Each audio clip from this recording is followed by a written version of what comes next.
I think one of the things that's characteristic about Flint that really draws our attention is the impact upon children. Is that there's a lot of things that take place, but I think you cross the line when you put the lives and the life history of a young child, an innocent young child, by the decisions of politicians, just in a cold, calculated way, deciding to take the health and changing it and redirecting it by saving money and impacting the lives of those children, the families and that entire community, that's going too far.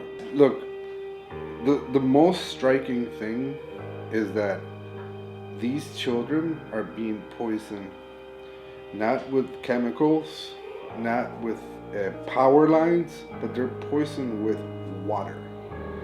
The thing that is the most necessary thing for life is water. And that's how they're poisoning our children and the elderly in Flint. We have a member whose nephew lives with her. And one of the days I was out there, she came up to me and she showed me, you gotta see this. She showed me a picture of her nephew. One day he woke up and he couldn't walk. And they were trying to figure out what had happened, why he couldn't walk, and the kid was crying a lot. 2-year-old.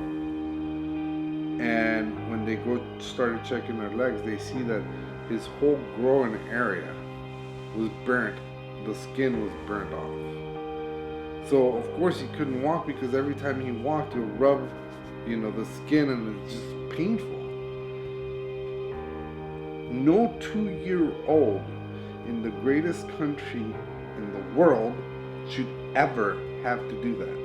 It's not only the children, but you're poisoning the entire community, because for a whole generation, this community is going to have to deal with the fact that 10,000 members of that community are not going to be capable of behaving or thinking the same way you and I do. When we learned about it about 3 or 4 months ago, how bad it was, that the people couldn't drink the water coming out of their faucets, they couldn't use it for bathing, they couldn't use it to, give water to their animals, to do anything. Our communications department started a campaign in the Joint Board, which covers 9 or 10 states, to all the different locals to raise money or to buy water and supplies for our members and other people in Flint. My immediate thought was my 2-year-old. I have a 2-year-old boy, and just thinking of him, who's a normal child, and because of the irresponsibility of the government, he would have to live with lead poisoning. It was just like, it hit me like a ton of bricks. And that's immediately when I said, we gotta do something, especially knowing that we have members in Flint. Our goal was to bring 6 pallets of water. That was our goal. That at one point Chris and I said, if we need to pitch in some of our own money, we will, but we want to get 6 pallets of water, because we did the math and we thought that would be enough. Last week alone, we brought 16 pallets. Just to give you an idea of how much water people need in Flint, a case of 40 bottles, a 40 bottle case from Costco, those 40 bottles are just enough to bathe a child. Because remember, you can't have children not even come in contact with the water. So people have to get those 40 bottles, empty some of them in a big pot, warm it up, and then throw it in the bathtub. So 40 bottles of water, regular 20-ounce size bottles of water, is just enough for a child to bathe. The main thing that I've learned while going to Flint is that people are extremely mad. They want everyone I've talked to, no exceptions, everyone wants Governor Snyder in jail as soon as humanly possible.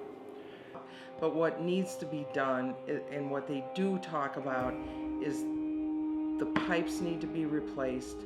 The government needs to stand up, get the money and the resources in there to fix what's wrong and to do it now. This was no mistake. This was a conscious decision. There are emails that prove this. There is documented evidence that proves this.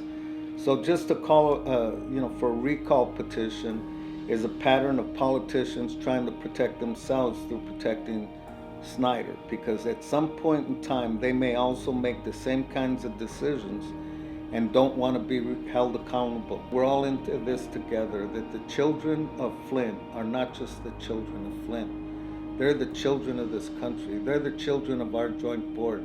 They're the children of our union. Any child hurt is our child. Any family put to the street is our family. And we should respond and protect our own.